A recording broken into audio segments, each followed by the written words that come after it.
नमस्कार, आप देख रहे हैं आपका अपना युग करवट न्यूज चैनल। आपके साथ मैं हूं शोभा भारती। पेश है आज का हमारा न्यूज बुलेटिन। आइए नजर डालते हैं आज के हेडलाइंस पर।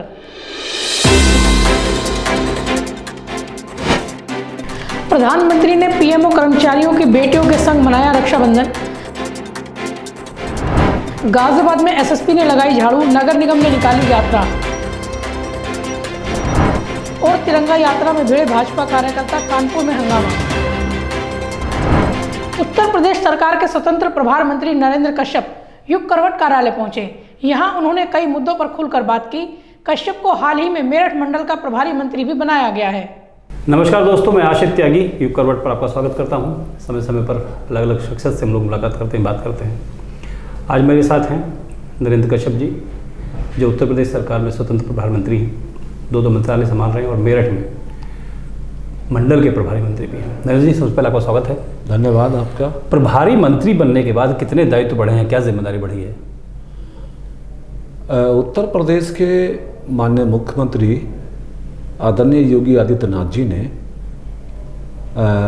सरकार 2 के गठन के बाद उत्तर प्रदेश में ये व्यवस्था दी थी कि 3-3, 2-2 मंत्रियों का समूह मंडल में मंत्री प्रभारी के रूप में काम देखेगा, और साथ ही ये भी शामिल किया था कि समय समय पर उस मंडल को परिवर्तित करके दूसरे मंडल में भी क्रॉस चेक करने के लिए मंत्री समूह काम देखेगा।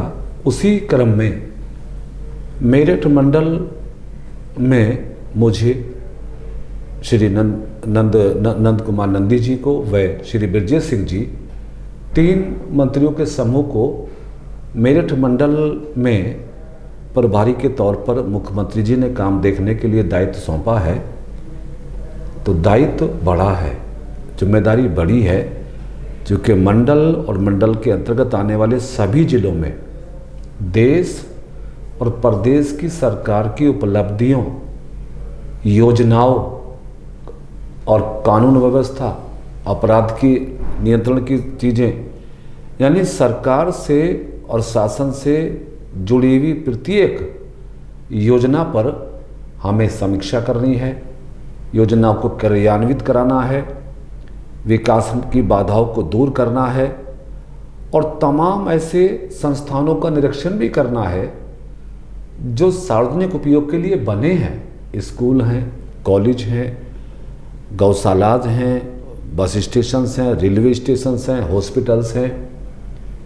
तो जो सार्वजनिक स्थान जो जनता के लिए उपयोगी हैं, उन सब का स्थलीय निरीक्षण करके हमें वहाँ की गुणवत्ता को परखना है, काम की शैली को देखना है, ताकि देश और प्रदेश की सरकार की योजनाओं का, नीतियों का लाभ जनता को भले प्रकार से मिल सके। इसलिए जिम्मेदारी बड़ी है, निभाना भी बहुत ही मेहनत के साथ हम लोगों को है, और निश्चित मेरठ मंडल के समस्त आम जनमानस को हम सरकार की योजनाओं का लाभ देने का प्रयास करेंगे। अच्छा, जब आपको मंत्रालय मिला था पिछला वर्ग और दिव्यांगजन से संबंधित, आपने कहा था कि बहुत बड़ा, बहुत महत्वपूर्ण डिपार्टमेंट है, एक सेवा का मौका आपको मिला है जी। क्या नई योजनाएं आप अभी लेकर आए हाल फिलहाल दिव्यांगजनों के लिए? निश्चित जब भी सरकार का गठन होता है, राजनीतिक पार्टियां अपना एजेंडा जारी करती हैं। भारतीय जनता पार्टी ने विधानसभा के चुनाव के मध्य अपना लोक संकल्प कल्याण पत्र जारी किया था, और उस लोक कल्याण संकल्प पत्र में अगर मैं दोनों विभागों के संदर्भ में बात करूं, तो जो योजनाएं पहले से प्रचलित हैं, जैसे भरण पोषण के रूप में पेंशन की योजना, उसके साथ साथ दिव्यांगजनों को मोटराइज साइकिल्स डिस्ट्रीब्यूशन की योजना, उनके बौद्धिक विकास के लिए समेकित विद्यालय, डॉक्टर शकुंतला विश्वविद्यालय जैसी बहुत सारी स्कीम्स हैं जो उनके लिए पहले से चल रही थी।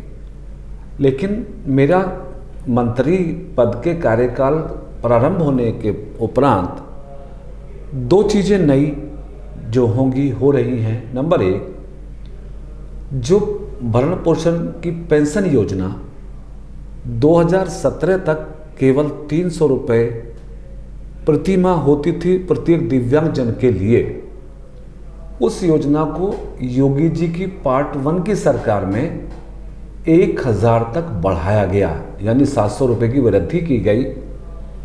पार्ट 2, योगी पार्ट 2 की सरकार में लोक संकल्प पत्र में इस बात को दर्शाया गया कि इस पंचवर्षीय योजना में हम दिव्यांगजनों को के भरण पोषण हेतु मिलने वाली पेंशन की राशि को 1000 से बढ़ाकर 1500 करेंगे।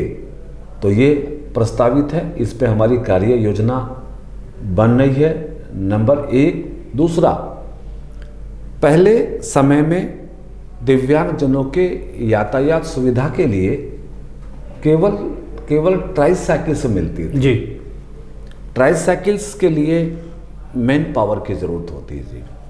दिव्यांगजन चूँकि पहले से दिव्यांग हैं और बहुत सारे लोगों को खींचने में, चलाने में, साइकिलिंग करने में वो शारीरिक क्षमता नहीं होती थी, तो हमारी सरकार ने ये घोषणा की कि हम जो ऐसे दिव्यांगजन जिनकी दिव्यांगता का प्रतिशत 80% या उससे अधिक है, ऐसे दिव्यांगजनों को प्रत्येक लोकसभा पर 100 मोटराइज्ड ट्राईसाइकिल्स देंगे जो बैटरी से संचालित होंगी, ताकि दिव्यांगजन सुगमता के साथ अपने गंतव्य स्थान तक पहुंच सके और उसको कोई अतिरिक्त खर्चा भी ना पड़े। तो क्या दिव्यांगजनों के जो पढ़े लिखे युवा हैं उनके रोजगार की भी कोई व्यवस्था सरकार सोच रही है? दिव्यांगजनों के रोजगार के लिए केंद्र और प्रदेश की सरकार, दोनों ही सरकारों में आरक्षण की नीति लागू रहती है। विशेष परिस्थितियों में दिव्यांगजनों को उसका लाभ मिलता रहता है, लेकिन हमारा विभाग भी दिव्यांगजनों की रोजगार की चिंता करते हुए जहाँ जहाँ उपयुक्त होता है, हम वहाँ प्राथमिकता के आधार पर दिव्यांगजनों को अपने विभाग में नियुक्तियाँ देने का काम करते हैं। अच्छा, बात पुरानी कर लेते हैं। जब पहली बार MLC आप बने बसपा संगठन में जिला में काम करते हुए, और अब योगी सरकार में जो आप 2022 में मंत्री बने, सोचा था कि ये होने वाला है आपके साथ?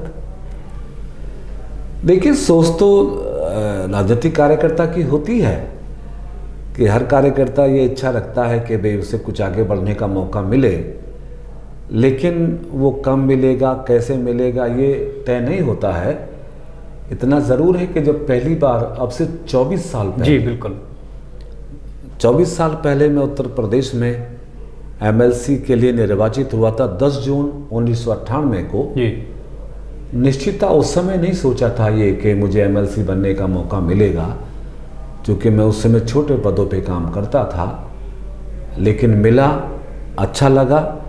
अब उस दृश्य को यदि आज के दृश्य के साथ जोड़ते हैं तो निश्चित उस समय की परिस्थितियां में भी अप्रत्याशित निर्णय था, और आज भी वो इसलिए अप्रत्याशित है कि ना मैं कहीं विधानसभा का चुनाव लड़ा, ना कहीं MLC का चुनाव लड़ा। भारतीय जनता पार्टी को प्रदेश में 273 MLA जीतकर प्रचंड बहुमत मिला। गाजियाबाद की सभी सीटों पर भारतीय जनता पार्टी को सफलता मिली, MLC में भी सफलता मिली। इन परिस्थितियों में यदि मुझ जैसे कार्यकर्ता को डायरेक्ट बिना किसी सदन के सदस्य हुए मंत्री बनने का सौभाग्य मिला है, तो निश्चित भारतीय जनता पार्टी इसके लिए धन्यवाद और आभार के लायक है। मैंने पहले ही अपने प्रदेश और देश के नेतृत्व का, राष्ट्रीय अध्यक्ष जी का, प्रधानमंत्री जी का, गृह मंत्री जी का, प्रदेश अध्यक्ष और महामंत्री सेनेटर सुनील बंसल जी, सब लोगों का मैंने आभार जताया कि उन्होंने मुझ जैसे कार्यकर्ता पर भरोसा जताया। अच्छा, मंत्री बनने के बाद आपने डिनर डिप्लोमेसी पे काम किया, सभी को बुलाया अपने घर पे खाने के लिए वगैरह। जी, तो जैसे सुनील शर्मा जी 3 बार के विधायक हैं, अतुल गर्ग जी या मंत्री रहे हैं पिछली सरकार में और 2 बार के विधायक हैं, अजीत 2 बार के विधायक हैं, तो कभी आपस में जलन की बात नहीं आती कि हम कुछ नहीं बने, आपको मंत्री बना दिया सरकार ने? गाजियाबाद जिले की 5 विधानसभा की सीटें हैं। भारतीय जनता पार्टी के कार्यकर्ताओं की मेहनत से 5 सीटों पर भारतीय जनता पार्टी के कैंडिडेट विजयी हुए हैं और सारे ही कैंडिडेट या तो दूसरी बार विधायक हैं या तीसरी बार विधायक हैं। बिल्कुल। और सारे ही विधायक बहुत सिंसियर हैं, बहुत सीनियर हैं और उसमें कई लोग बहुत अनुभवी और पुराने विचार परिवार के साथ जुड़े हैं। निश्चित है उनका अनुभव, उनका पुरानापन, उनकी मेहनत, उनका त्याग इस बात के वो उस बात के लिए डिज़र्व करते हैं कि उन्हें भी कहीं ऐसे पदों पे जाने का मौका मिले। लेकिन ये पार्टी की व्यवस्था होती है, मुख्यमंत्री जी का विशेषाधिकार होता है कि वो किसको कहाँ स्थान दें। तो उस क्रम में मुझे स्थान मिला और स्थान मिलने के बाद में अपने सभी मान्य विधायकगण, चूँकि सरकार का गठन होने में विधायक महत्वपूर्ण भूमिका निभाते हैं। अगर विधायक नहीं जीतेंगे सरकार नहीं बनेगी, सरकार नहीं बनेगी तो मुझ जैसे आदमी मंत्री बन ही नहीं सकते। तो मुझे मंत्री बनाने में मेरे गाजियाबाद के विधायकों का भी बहुत बड़ा सहयोग है, बहुत बड़ी भूमिका है। इसलिए मैं उनकी भूमिका की गंभीरता को समझते हुए अपने सभी विधायकों के घर पे गया, उनका आभार जताया, उनका धन्यवाद किया कि आपकी वजह से प्रदेश में सरकार बनी और सरकार की वजह से मैं मंत्री बना।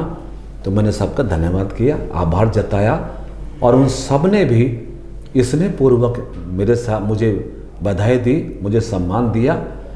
मेरा मन था कि मैं उन सब के साथ बैठकर कभी आपस में चर्चा करें, गेट टुगेदर करें, तो उसके लिए भी उन्होंने मुझे मौका दिया। हम लोगों ने बैठकर गेट टुगेदर किया, भोजन किया, एक दूसरे के साथ और रिलेशन अच्छे हों और संवाद अच्छे हों तो उसको बनाने की कोशिश की है। अच्छी बात यह है कि हमारे ज़िले में कोई भी एमएलए, कोई भी एमएलसी, कोई भी सांसद, कोई भी कार्यकर्ता इस बात के लिए ईर्ष्या नहीं कर रहा है कि मैं मंत्री क्यों बन गया, वो क्यों नहीं बना। अच्छा, अभी लखनऊ में आपने गृह प्रवेश किया जी, हवन पूजन भी हुआ गया जी, एक सारी सरकार आपके दरवाजे पे थी उस दिन, ये शक्ति प्रदर्शन था, क्या था? चित्रकूट में भारतीय जनता पार्टी का 3 दिवसीय प्रशिक्षण शिविर वर्ग था जी। वहाँ में रहा, वर्ग में मकान तैयार हुआ। मेरा मन था कि चलो मकान पे अब प्रवेश करते हैं, चूँकि मंत्रालय के काम करने हैं, जनता की सेवा करनी है तो उपयुक्त जगह चाहिए होती है। तो एक दिन पहले हम लखनऊ पहुँचे, मन में था कुछ अपने शुभचिंतक जिनका आशीर्वाद हमारे सर पे रहा है, जो सरकार में हमारे वरिष्ठ जन के, उनका आशीर्वाद लिया जाए। तो एक ऐसे सामान्य तरीके से एक पत्राचार के माध्यम से निमंत्रण दिया गया और अच्छा ये हुआ कि उसमें 2 दर्जन से भी ज़्यादा कैबिनेट मंत्री, राज्य मंत्री, स्वतंत्र प्रभार और हमारे प्रदेश के दोनों डिप्टी सीएम, उन सब ने आके भवन प्रवेश पर हवन के कार्यक्रम में अपना आशीर्वाद दिया, अपना सहयोग दिया। तो ये बात ठीक है कि मैं उस रूप में नहीं सोचता था कि इस छोटे से आयोजन में इतने सारे वरिष्ठ जनों का मुझे आशीर्वाद मिलेगा, लेकिन मिला। हाँ, ये ठीक है, 26 मंत्रियों ने वहाँ घर पे अपने चरण रखे, अपना आशीर्वाद दिया, तो मेरे लिए सुखद स्थिति थी। ये नहीं है कि आपका प्रभाव को माना जाएगा, आपका प्रभाव सरकार पर इतना ज़्यादा है कि सभी लोग एक निमंत्रण पा जाते हैं? नहीं साहब, ये प्रभाव का विषय नहीं है, ये तो हमारी पार्टी और हमारी सरकार के व्यवहार का विषय है। भारतीय जनता पार्टी का कार्यकर्ता, भारतीय जनता पार्टी के सांसद, विधायक, भारतीय जनता पार्टी के मिनिस्टर्स, वो इतने व्यवहारिक हैं, इतने योग्य हैं, इतनी गरिमा को समझने वाले हैं कि एक दूसरे के सुख दुख में वो हक के साथ शामिल होते हैं। तो जिन लोगों ने भी जो भी मंत्रीगण सम्मिलित हुए, वो इस नाते सम्मिलित हुए कि मैं उनका बीच का हूँ, कार्यकर्ता हूँ, उनके मध्य काम सीखने के लिए आया हूँ। तो एक तरह से एक शिष्टाचार का ये व्यवहार था, शक्ति प्रदर्शन का नहीं। अच्छा, भारतीय जनता पार्टी में भी एक चर्चा है और सामान्य रूप से जनता में भी एक चर्चा है कि गाजियाबाद में सत्ता के 3 केंद्र बन गए हैं, एक जनरल साहब, एक अनिल अग्रवाल साहब और एक आपको लगता है कुछ ऐसा है? नहीं, गाजियाबाद में शक्ति का केंद्र भारतीय जनता पार्टी का कार्यालय है जो नेहरू नगर में है, जिसका नेतृत्व हमारे गाजियाबाद में महानगर के अध्यक्ष संजीव शर्मा जी कर रहे हैं। हम सब लोग पार्टी के कार्यकर्ता हैं। भारतीय जनता पार्टी के जिला कार्यालय से हम सब लोग संचालित होते हैं। तो शक्ति का केंद्र, संगठन का केंद्र जो कुछ भी है वो भारतीय जनता पार्टी का ऑफिस है। हाँ, इतना कहा जा सकता है कि लोकसभा के सांसद आदरणीय जनरल वीके सिंह साहब हमारी केंद्र की सरकार में बड़े मंत्री हैं, देश का बड़ा चेहरा है, भारतीय जनता पार्टी के बहुत ही विश्वास पात्र लोकप्रिय नेता हैं। तो हम ये कह सकते हैं कि वरिष्ठता के क्रम में जनरल वीके सिंह साहब हम सबके वरिष्ठ हैं, हम सबके अभिभावक हैं, हम उनको उस रूप में सम्मान देते हैं। तो ये कहा जा सकता है कि जनरल साहब निश्चित रूप से चूँकि सांसद भी हैं, मंत्री भी हैं, तो उनके साथ हम सब लोगों की सेवाएं और सहयोग जुड़ा रहता है। अच्छा, एक बात मुझे जाननी, सामान्य रूप से जाननी है, उसमें पार्टी स्तर पर नहीं जाना चाहता हूँ मैं। पिछले कुछ दिनों हम देखा धोबी घाट आरोपी, डोंडाहेड़ा हॉस्पिटल, मुरादनगर नगर पालिका, मोदी नगर पालिका, एक श्रेय लेने की होड़ लगती है भाजपा में नेताओं में कि मैंने पत्र लिखा था उस पर हुआ है, वो कहता है मैंने पत्र लिखा उस पर होता है। ये क्या है? देखिए, जब अच्छा कार्य होता है तो हर कार्यकर्ता के मन में ये भाव होता है कि अच्छे कार्य में मेरी भी सहभागिता हो, मैं भी सम्मिलित हो जाऊं। तो जो काम नगर पालिकाओं में सीमा विस्तार के लिए हुआ है उसमें बहुत सारे कार्यकर्ताओं का श्रम लगता है, उनका प्रयास लगता है, उनकी कोशिश लगती है, पार्टी नेतृत्व जनपद उसमें काम करता है। तो ये होड़ का विषय नहीं है, ये खुशी का विषय है, सहभागिता का विषय है। अब जिन जिन कार्यकर्ताओं ने, जिन जिन नेताओं ने इसमें सहभागिता की है और सबके वजह से ये कार्य हुआ है, यदि सब लोग खुशी मनाना चाहें, उत्साह के साथ बात कहना चाहें, तो ये सामान्य प्रक्रिया है, इसमें होड़ का विषय नहीं। होड़ का विषय इसलिए आता है कि आप बिल्कुल ठीक कह रहे हैं, सामूहिक एक प्रक्रिया है, सामूहिक सबका प्रयास है, सहयोग है। लेकिन वो जो ये कहते हैं कि मेरे लेटर पे हुआ है, वो हमारे लेटर पे नहीं कहते, वो कहते हैं मेरे लेटर पे हुआ है। इस पे बात कर रहा था। नहीं, ये भी कहा जाना कई बार उचित हो सकता है। भाई किसी ने पत्र लिखा, उस पत्र पे 50 के साइन हो गए, मैंने भी साइन किए, मैंने भी उस पर साइन किए। तो जिन 50 ने साइन किए हैं, पत्र लिखा गया है, अगर 50 लोग ये कहें कि हाँ जी इसमें मैंने भी कुछ किया है, तो इसमें बुरा क्या है? अगर मेरा सिग्नेचर नरेंद्र कश्यप का भी हुआ है तो मैं भी कह सकता हूँ जी हाँ मैंने भी साइन किया था, शायद मेरी वजह से भी ये हुआ हो।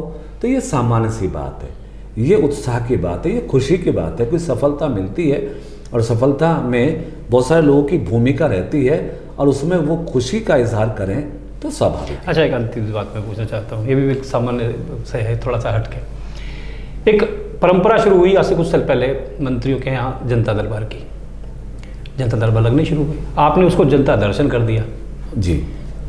आपका इसका पीछे मनोभाव क्या है कि मैं दर्शन, जनता के दर्शन में इस बहाने कर लेता हूँ, ये आपका निश्चित। देखिए, जनता दरबार मुझे थोड़ा सा ये बड़ी चीज़ लगती है। बड़ी चीज़ मीन्स दरबार जो होते हैं वो जनप्रतिनिधियों के नहीं हो सकते हैं। दरबार होते तो राजशाही होते हैं, राजशाही होते थे उस समय, राजा होते थे, उनके दरबार, बड़े बड़े रजवाड़े होते थे। वहाँ दरबारों का लगना और दरबारी होना, उस तरह का माहौल होना, ये अब से 100 साल पहले व्यवस्था, सामंतवादी सोच को दर्शाता है, ये कहा जा सकता है। वर्तमान परिस्थिति में हमारे देश में, हमारे प्रदेश में लोकतांत्रिक व्यवस्था का अनुपालन हो रहा है और लोकतांत्रिक अनुपालन व्यवस्था में चुनाव हुआ जनप्रतिनिधि वो राजा नहीं हो सकता है, वो रजवाड़ों का मालिक नहीं हो सकता है, या हो भी तो अपने आप को शो नहीं कर सकता है। तो हमारे प्रदेश के मुख्यमंत्री जी, डिप्टी सीएम साहब केशव प्रसाद मौर्य जी और दूसरे, मैं भी उनसे सीखता हूँ कि हम लोग कहीं हमारे मनों में वो भाव पैदा ना हो रजवाड़ों वाला, राजशाही वाला, हम अहंकारी ना हो जाएं। सत्ता को लोग कहीं ऐसा ना समझ लें कि यार ये तो अब 100 साल पुराने जीवन में उतर आए, ये तो अब दरबार लगा रहे हैं। अब तो ये व्यवस्था अब नहीं हो सकती है। इसलिए मैंने भी लॉजिकली, जब मुझे मंत्री बनकर काम करने का मुझे अवसर हुआ, तो मैंने सोचा कि क्यों ना हम जनता सेवा और जनता दर्शन के माध्यम से अपनी जिम्मेदारी का निर्वहन करें, ताकि आने वाले को भी मनोबल बढ़े। एक चीज़ ये भी है कि जनता जनार्दन लोकतंत्र का सबसे बड़ा अंग है, सबसे बड़ा पहलू है। लेके ग्राम पंचायत सदस्य थे राष्ट्रपति तक के चुनाव तक जनता जनार्दन की भूमिका ही अहम है। सब कुछ वही है। उनके बिहाफ पर एमएलए बने, उनके बिहाफ पर सरकार बनी, सरकार के बिहाफ पे हम बने। तो उस जनता जनार्दन के प्रति हमारा दायित्व और हमारा सम्मान, हमारी गरिमा को रखना बहुत ज़रूरी है। जो लोकतंत्र को बनाने वाला है, जो हमको सेवा का अवसर देने वाला है, हम दरबारी के रूप में उनको बुलाएं या उस रूप में हम देखें तो कहीं ना कहीं हमें लगे कि हम उनका सम्मान नहीं कर रहे हैं। इसलिए जनता जनार्दन का दर्शन और उनकी सेवा परमो धर्मे, मैं लिखता भी हूँ उसको कि सेवा सबसे बड़ा धर्म है। तो सेवा परमो धर्मे के सिद्धांत का अनुपालन करते हुए हम जनता दर्शन, जनता सेवा का एक माध्यम बना के जनता को एक मोरल भी देते हैं, एक उनके अंदर एक भाव को जगाते हैं कि वो हिम्मत के साथ, खुशी के साथ, हक के साथ हमारे पास आएंगे कि कोई बैठा है उनके दर्शन करने के लिए, कोई बैठा उनका काम करने के लिए, कोई बैठा उनकी सेवा करने के लिए। तो जनता जनार्दन के मन में लोकतंत्र की अहमियत का अंदाज़ा हो, उनके द्वारा चुना गया जनप्रतिनिधि उनकी सेवा के लिए तत्पर है, ये भाव उनके मन में अगर रहेगा तो निश्चित लोकतंत्र भी मजबूत होगा, सामाजिक व्यवस्था मजबूत होगी और जो भारतीय संविधान का जो मान्यताएं हैं संविधान को और संवैधानिक व्यवस्था को मजबूत करने का, वो संविधान की मान्यताएं भी मजबूत। अच्छा, आप मंत्री हैं, मुख्यमंत्री साहब की मुलाकात होती रहती होगी जी। गाजियाबाद के लिए क्या मांगा आपने या क्या मांगने वाले हैं आप गाजियाबाद के लिए? देखिए, वैसे तो माननीय मुख्यमंत्री जी, चूँकि सबका साथ सबका विकास सरकार और पार्टी का मूल सिद्धांत है और हमारी सरकार में प्रत्येक जनपद, प्रत्येक व्यक्ति के लिए समान रूप से व्यवस्थाएं लागू होती हैं। ऐसा नहीं कि इटावा मैनपुरी आजमगढ़ में काम होगा या बादलपुर में ही काम होगा। ये बड़ी बात है, ये बड़ी अच्छी बात है कि मुख्यमंत्री जी भले ही गोरखपुर के रहने वाले हों, लेकिन वो उसके अलावा सभी 74 जिलों की भी उतनी ही चिंता करते हैं जितना गोरखपुर की करते हैं। तो गाजियाबाद भी मुख्यमंत्री जी के लिए एक प्राथमिकता वाला जिला रहता है, जगह रहती है, सभी जिले रहते हैं। इसलिए उनका गाजियाबाद के सभी जिलों में समान विकास की योजनाएं रहती हैं। तो फिर भी मैं कभी कभी सोचता हूँ और मैं बात भी उनके साथ बढ़ा रहा हूँ कि अभी कभी जाम की व्यवस्था कहीं ना कहीं रहती है।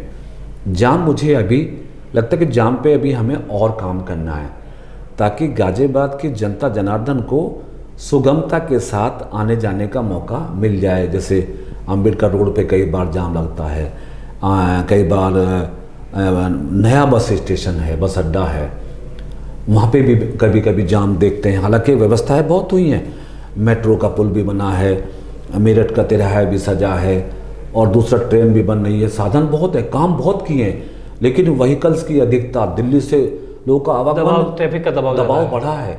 दिल्ली के वाहन, दिल्ली के रहने वाले लोग गाजियाबाद में बसे हैं, गाजियाबाद में और भी देश भर प्रदेश भर से लोग बसे हैं, इतने सारे बड़े बड़े टावर्स बने हैं। तो उस कारण कहीं जाम की व्यवस्था होती है। तो उस पर मुख्यमंत्री भी सोचते हैं, मैं भी बीच बीच में उस आग्रह करता हूँ कि कुछ इस पर और अच्छा हो सके। तो जाम, दूसरा अभी मैं इसके आगे भी कुछ सोचता हूँ। मैंने अपने डिप्टी सीएम श्री ब्रजेश पाठक साहब से बात की है कि अभी हमारे यहाँ प्राइवेट हॉस्पिटल्स बहुत अच्छा काम कर रहे हैं, बड़े बड़े हॉस्पिटल हैं, लेकिन प्रत्येक आदमी उन अस्पतालों में इलाज कराने के लिए सक्षम नहीं होता। सरकारी अस्पताल पर सुविधा चाहिए। तो सरकारी अस्पताल में आदमी एक छोटी सी पर्ची के माध्यम से अपने बड़ी से बड़ी बीमारी का इलाज करा सकता है। हालांकि इस पे भी देश के प्रधानमंत्री जी ने जब से आयुष्मान कार्ड बना है हमारे देश में 50 करोड़ परिवारों को 5 करोड़ परिवारों को उसका लाभ देने के लिए 10 करोड़ परिवारों को लाभ देने के लिए आयुष्मान कार्ड की पॉलिसी देश में लागू की है, जिसका सीधा लाभ 50 करोड़ लोगों को हिंदुस्तान में मिलता है। उसके माध्यम से गरीब आदमी जो बिलो पॉवर्टी लाइन जीवन यापन करने वाला है, वो व्यक्ति किसी भी गंभीर बीमारी के इलाज के लिए 5 लाख तक का इलाज उसको करा सकता है। आयुष्मान कार्ड पे मुफ्त हो सकता है, प्राइवेट अस्पतालों में भी। तो हालांकि ये एक बड़ी योजना, वर्ल्ड की बड़ी योजना है आयुष्मान योजना, जिसके माध्यम से देश और प्रदेश में करोड़ों लोग लाभ उठा रहे हैं। फिर भी कुछ मध्यम वर्गीय लोग ऐसे हैं जिनका आयुष्मान कार्ड नहीं बनता है, लेकिन उन्हें ज़रूरत है योजना के हिसाब से, सेंसस के हिसाब से, और उनकी ज़रूरत है, तो उसको हम जिलाधिकारी के माध्यम से भी उसका सहयोग कराते हैं। उसके बाद भी अगर बच जाते हैं तो उनके लिए ऑप्शन बचता है या तो प्राइवेट हॉस्पिटल या गवर्नमेंट हॉस्पिटल। प्राइवेट में जाएंगे तो फिर वो महंगा होना है, खर्चा हो जाएगा। तो मैंने मुख्यमंत्री से डिप्टी सीएम साहब से बात की है, उनको आमंत्रण भी दिया कि एक बार गाजियाबाद आप आएंगे, अस्पतालों का हम लोग डायरेक्शन करेंगे और ये देखें कि जो वर्तमान स्थिति है एमएमजी और हमारा सेक्टर 23 का संयुक्त हॉस्पिटल, कि इसमें क्या अच्छा हो सकता है, क्या और बड़ा काम हो सकता है। जैसे बहुत सारे टेस्ट हैं उसको प्राइवेट जगह जाना पड़ता है, बहुत सारे ऐसे बीमारियां हैं जिसका डॉक्टर नहीं होता है, उसे डॉक्टर बुलाना पड़ता है। तो मैं सोचता हूं कि अभी गाजियाबाद में जो हमारे दोनों हॉस्पिटल्स हैं वो उनका उच्चीकरण अगर हो जाए, उनमें इलाज का प्रबंध अच्छा हो जाए, उसमें डॉक्टर्स और अच्छे लग जाएं, उसमें मशीनरी और लग जाए, तो जो गरीब आदमी प्राइवेट हॉस्पिटल में धन के अभाव में इलाज नहीं करा पाता है, वो अपना इलाज करा पाए, उसकी जान सुरक्षित रहे।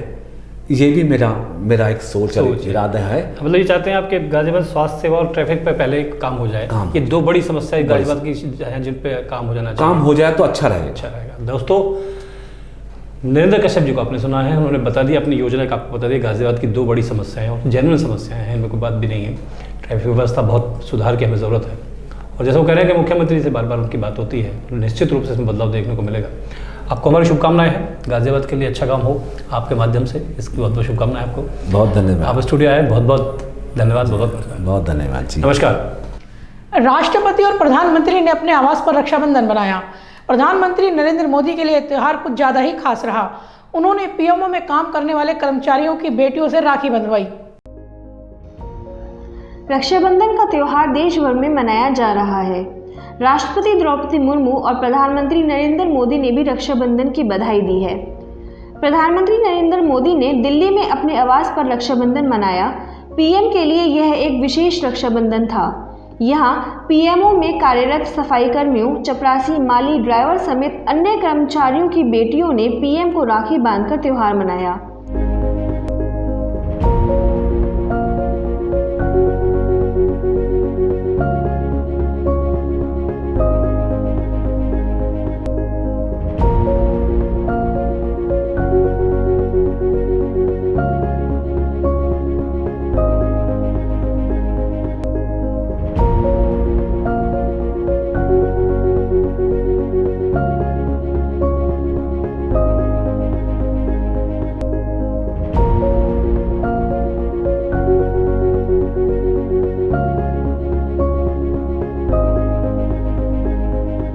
रिपोर्ट युग करवट।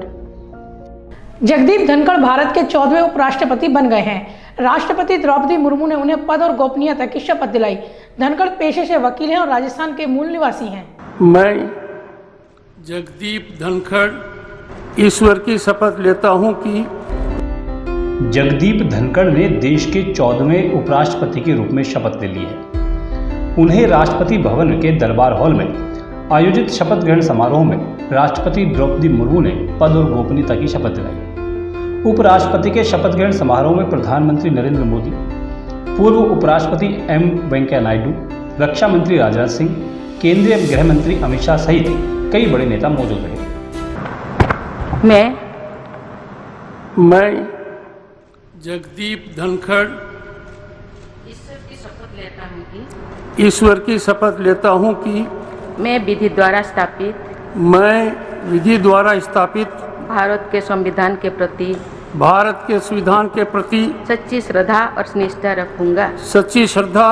निष्ठा रखूंगा तथा जिस पद को मैं ग्रहण करने वाला हूँ उसके कर्तव्यों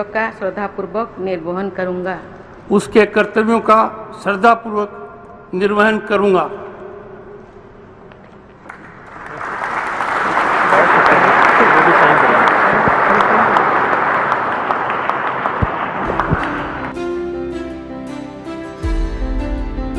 उपराष्ट्रपति बनने से पहले जगदीप धनखड़ पश्चिम बंगाल के राज्यपाल थे। वह बंगाल की मुख्यमंत्री ममता बनर्जी की आलोचना को लेकर अक्सर सुर्खियों में रहे हैं। जगदीप धनखड़ एक प्रसिद्ध वकील भी रहे हैं। उन्होंने राजस्थान में जाट समुदाय को अन्य पिछड़ा वर्ग का दर्जा दिलाने में महत्वपूर्ण भूमिका निभाई थी। बताते हैं कि जब धनखड़ छठी कक्षा में थे तब घर से तकरीबन 5 किलोमीटर पैदल चलकर एक सरकारी स्कूल जाते थे। क्रिकेट प्रेमी होने के साथ साथ उनका झुकाव आध्यात्म की ओर भी रहा है। जगदीप धनखड़ लगभग 3 दशकों से सार्वजनिक जीवन में हैं। उनके राष्ट्रपति बनने के साथ ही अब लोकसभा और राज्यसभा दोनों के पीठासीन अधिकारी राजस्थान से होंगे। राजस्थान में फिलहाल कांग्रेस की सरकार है। अगले साल यहां विधानसभा चुनाव भी होने हैं। अपने समय के अधिकांश जाट नेताओं की तरह धनखड़ भी मूल रूप से देवीलाल से जुड़े थे।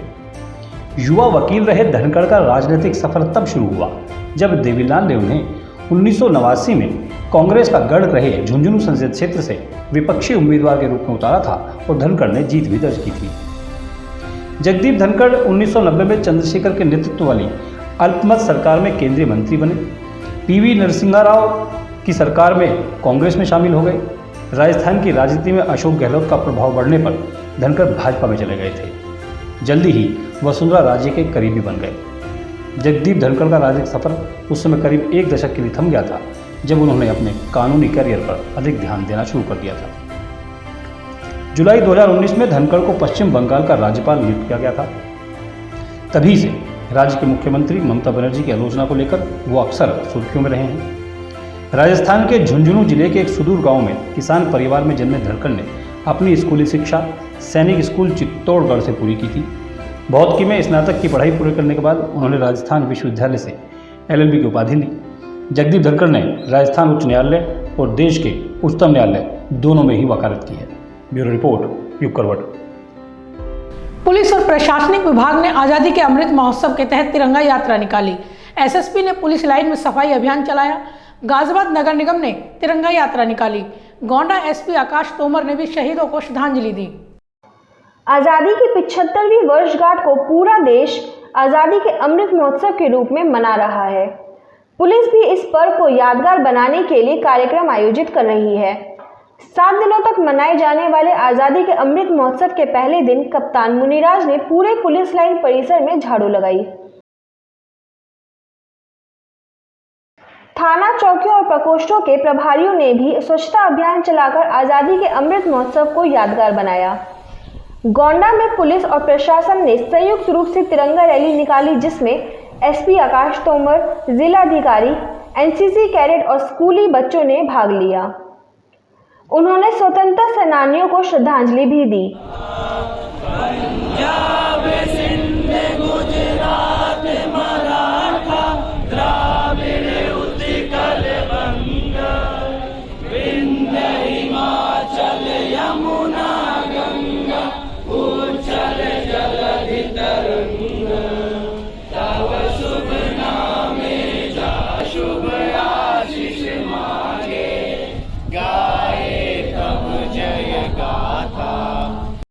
इसके साथ ही गाजियाबाद नगर निगम ने भी तिरंगा यात्रा का आयोजन किया।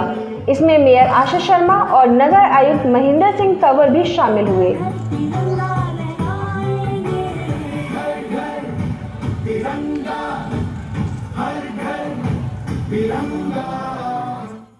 ब्यूरो रिपोर्ट युग करवट। लोनी बॉर्डर थाना क्षेत्र के शांतिनगर इलाके में अवैध हुक्का बार संचालित किया जा रहा है। इसकी सूचना पर पुलिस ने वहां छापा मारा। सूचना सही पाई गई। मौके से 2 लोगों को हिरासत में ले लिया गया है हुक्के से संबंधित चीजें बरामद की गई हैं। थाना लोनी बॉर्डर के शांति नगर में एक अवैध हुक्का बार चलाने की सूचना पुलिस को मिली थी। पुलिस सूचना पर तत्काल हुक्का बार पर पहुंची। पुलिस के पहुंचने से वहां भगदड़ मच गई। मौके से 2 लोगों को हिरासत में लिया गया है। मौके पर कुछ हुक्का और कुछ हुक्का में प्रयुक्त होने वाली सामग्री आदि जब्त की गई है। अग्रिम विधिक कार्रवाई की जा रही है। तिरंगा यात्रा को लेकर सपा अध्यक्ष अखिलेश यादव ने भाजपा पर निशाना साधा। उन्होंने कहा कि तिरंगा यात्रा को दंगा यात्रा न बनाएं। दरअसल यात्रा के दौरान भाजपा के कार्यकर्ता आपस में ही भिड़ गए थे। उत्तर प्रदेश के कानपुर में तिरंगा यात्रा के दौरान भाजपा के कुछ कार्यकर्ता आपस में भिड़ गए। मोतीझील इलाके में जुटे कार्यकर्ताओं के बीच झड़प हो गई। दरअसल यात्रा के दौरान 2 कार्यकर्ताओं के वाहन टकरा गए। इसके बाद विवाद शुरू हो गया। देखते ही देखते आपस में भिड़ंत हो गई। हालांकि वरिष्ठ नेताओं ने बीच बचाव करते हुए स्थिति को नियंत्रण में किया। भाजपा कानपुर इकाई के प्रमुख सुनील बजाज ने कहा कि यह बच्चों के बीच एक छोटी सी लड़ाई थी। दरअसल उनकी बाइक टकरा गई थी, इसलिए ऐसा हुआ। उन्होंने कहा कि ये भाजपा कार्यकर्ता है, अनुशासित है। बच्चे हैं, भीड़ हो गई, मोटरसाइकिल आपस में जरा सी लड़ी तो बस वो आपस में ये हुआ, कहा सुनी, कोई कहीं से कोई कहीं से। सब भाजपाई हैं, पूरे अनुशासित हैं। आप देख लीजिए कितना सुगमता से यहाँ पर ये जुलूस एक धारा प्रवाह बहती लहर की तरह चल रहा है और आप सबके आशीर्वाद से ऐसे ही चलेगा। बाद में यात्रा शांतिपूर्ण तरीके से आगे बढ़ी। इस बीच विपक्ष के नेता और समाजवादी पार्टी के प्रमुख अखिलेश यादव ने ट्वीट करते हुए कहा कि भाजपाइयों से अनुरोध है, तिरंगा यात्रा को दंगा यात्रा न बनाएं। ब्यूरो रिपोर्ट, युग करवट। पौष्टिक खाना न मिलने से एक सिपाही की भावनाएं कुछ ज्यादा ही आहत हो गई। सूखी रोटी और पानी की सब्जी लेकर मनोज नाम का यह सिपाही सड़क पर उतर गया। उसने रो रो कर पुलिस मेस में मिलने वाले बेकार खाने की पोल खोल दी। कम से कम तुम्हें ये तो पता चले कि आपके सिपाही 12 घंटा ड्यूटी करने के बाद में ये रोटियां खा रहे हैं, जिसको यहाँ के आप कुत्तों को डाल दीजिए। क्या आपके बेटा बेटी खा सकते हैं? मैं केवल आपसे ये पूछना चाहता हूँ बस, यदि आज ये यूपी भी हिंदुस्तान में मानवता जिंदी है तो बता दीजिए उत्तर प्रदेश पुलिस के आरक्षियों को तब दबाते जा रहे हैं। कोई सुनने वाला नहीं। मैं सुबह से भूखा हूँ, मैं किससे कह दूँ? या मेरे माँ बाप थोड़ी है। इतने पर भी मुझे धमकी दी जा रही आ रही महोदय द्वारा, करना द्वारा, मैच मैनेजर द्वारा कि तुझे बर्खास्त करके छोड़ेंगे इस थाली को, तू लेकर के जनता के बीच में चला गया। तो ये यूपी पुलिस का सिपाही मनोज है। हो सकता है कि इस वीडियो के बाद इसके खिलाफ विभागीय कार्रवाई कर दी जाए। मनोज का दर्द पुलिस मेस में मिलने वाले भोजन को लेकर है। 12 घंटे की ड्यूटी के बाद पुलिस मेस से सूखी रोटी और दाल के नाम पर पानी परोसा जाता है। सिपाही मनोज का कहना है कि उसने एसपी से भी शिकायत की, मगर कहीं कोई सुनवाई नहीं हुई। थक-हार कर उसे सड़क पर उतरना पड़ा। सिपाही ने एसपी से कहा कि खाना खाकर देख लीजिए कितना बदतर है। कोई सुनने वाला नहीं है इस विभाग में। यदि कप्तान साहब पहले ही सुन लिए होते तो यहाँ तक मुझे आने की आवश्यकता नहीं थी। कप्तान साहब ऐसे निकल के आए, मैंने चयन किया, साहब ये भोजन में से 5 रोटी आप खा लीजिए, 4 खा लीजिए, फोन काट दो, बंदा बर्खास्त करा के घर भेज दूंगा। मैं डीजीपी का पीएस तो बोल रहा हूँ। एडीजी आ गए, साहब को फोन किया लेकिन मेरा फोन नहीं उठाया। आप बताइए मैं किसके बीच में अपनी समस्या लेके जाऊँ जब मेरे अधिकारी सुनने के लिए तैयार नहीं है। तो सिपाही मनोज का ये वीडियो चर्चा में है। योगी के अधिकारियों की पोल खुल गई है। सिपाही को अच्छा खाना मिले या ना मिले, मगर कार्रवाई तो मिल ही सकती है। ब्यूरो रिपोर्ट, युग करवट। तो आज के लिए बस इतना ही। गाजियाबाद और देश विदेश की खबरों के लिए देखते रहिए युग करवट और पढ़िए आपका अपना युग करवट न्यूज़पेपर। युग करवट चैनल को लाइक करें, सब्सक्राइब करें और कमेंट जरूर करें। आपके कमेंट हमारे लिए महत्वपूर्ण हैं। नमस्कार।